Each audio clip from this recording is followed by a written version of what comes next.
તો આગળ સમાચારમાં વાત કરીએ તો મહત્વપૂર્ણ સમાચાર પ્રાપ્ત થયા છે। મહત્વના સમાચાર સામે આવી રહ્યા છે। તો કહી શકાય કે સાબરકાંઠા કોંગ્રેસના ઉમેદવાર આજે ફોર્મ ભરશે અને જે બાદ કહી શકાય કે ડોક્ટર તુષાર ચૌધરી પોતાનું નામાંકન પત્ર ભરશે।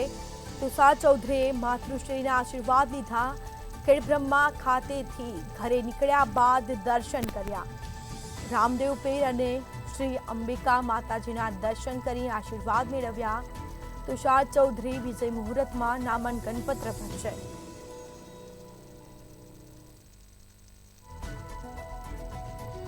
રામદેવ પીર અને શ્રી અંબિકા માતાજીના દર્શન કરી અને ધન્યતા અનુભવી આશીર્વાદ મેળવ્યા છે। તુષાર ચૌધરીએ માતૃશ્રીના દર્શન કર્યા, આશીર્વાદ લીધા। ખેડબ્રહ્મા ખાતેથી ઘરે નીકળ્યા બાદ દર્શન કર્યા છે। તો સાબરકાંઠા કોંગ્રેસના ઉમેદવાર આજે ફોર્મ ભરશે। ડોક્ટર તુષાર ચૌધરી પોતાનું નામાંકન પત્ર ભરશે। તુષાર ચૌધરીએ માતૃશ્રીના આશીર્વાદ મેળવ્યા। તો ખેડબ્રહ્મા ખાતેથી ઘરે નીકળ્યા બાદ દર્શન કર્યા।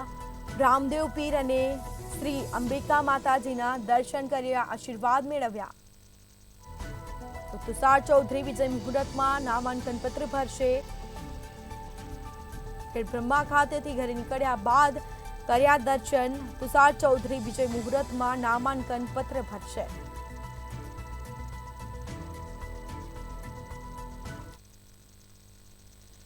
गुजरात राज्यना पूर्व मुख्यमंत्री अमरसिंह चौधरीना पुत्र तुषार चौधरीने कोंग्रेस विरोध पक्ष पार्टी तरफथी लोकसभाना उम्मीदवार जाहिर करवामां आव्या छे। साबरकांठा अरवल्ली जिल्लानी लोकसभा सीट पर भारतीय जनता पार्टीना उम्मीदवार सामे लोकसभा सीट કરવા માટે વિરોધ પક્ષ દ્વારા તુષાર ચૌધરીને ટિકિટ આપવામાં આવી છે। સીધી તેમની વાત કરીશું। ડોક્ટર તુષાર ચૌધરી જ આપણી સાથે જોડાયા છે।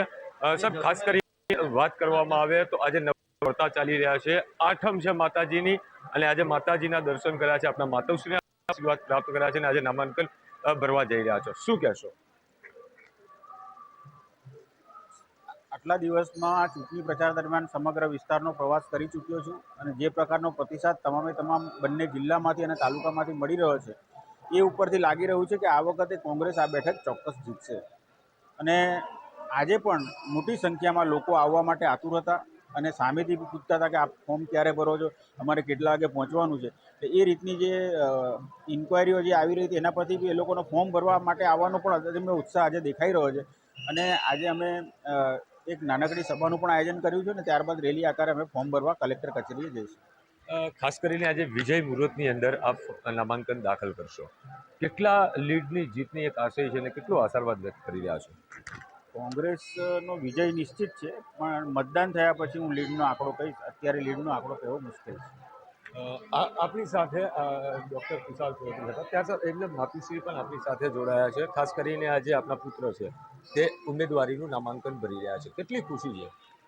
ઘણી ખુશી છે, કારણ કે વિધાનસભા લડવા માટે વહેલો આવ્યા ત્યારે પણ લોકોએ સાથ આપીને અમને વિજય બનાવ્યો છે અને હવે એણે 1.5 વર્ષ અહીં કામગીરી કરી છે એટલે લોકો એમને સ્વીકારે પણ છે, માને પણ છે અને લોકો એમને જંગી લોકસભામાં જંગી બહુમતીથી ચૂંટાવીને મોકલશે એવી મને પૂર્ણ શ્રદ્ધા અને વિશ્વાસ છે માતાજીના સાનિધ્યમાં, અને માતાજી જરૂર કૃપા કરશે અને અમને વિજય બનાવશે એવી મને આશા છે। જે કહી શકાય કે આજે નવલી નોરતા છે અને એક તરફ આઠમ છે તો બીજી તરફ આજે ડોક્ટર તુષાર ચૌધરી છે પોતાનું નામાંકન ભરવા માટે હિંમતનગર તરફ રવાના થઈ રહ્યા છે, તો બીજી તરફ પોતાના માતુશ્રી સાથોસાથ જે સિટિંગ ધારાસભ્ય છે ખેડબ્રહ્માના, તે ખેડબ્રહ્મા સ્થિત જે અંબિકાનું મંદિર છે તે અંબિકાના મંદિર ખાતે પણ શીશ ઝુકાવીને આશીર્વાદ પ્રાપ્ત કર્યા છે। સાથોસાથ હાલ ડોક્ટર તુષાર ચૌધરી છે તે પોતે છે તે જીતનો આશીર્વાદ પણ વ્યક્ત કરી રહ્યા છે। ચિરાગ મેઘા, મંતવ્ય ન્યૂઝ, ઈડર, સાબરકાંઠા।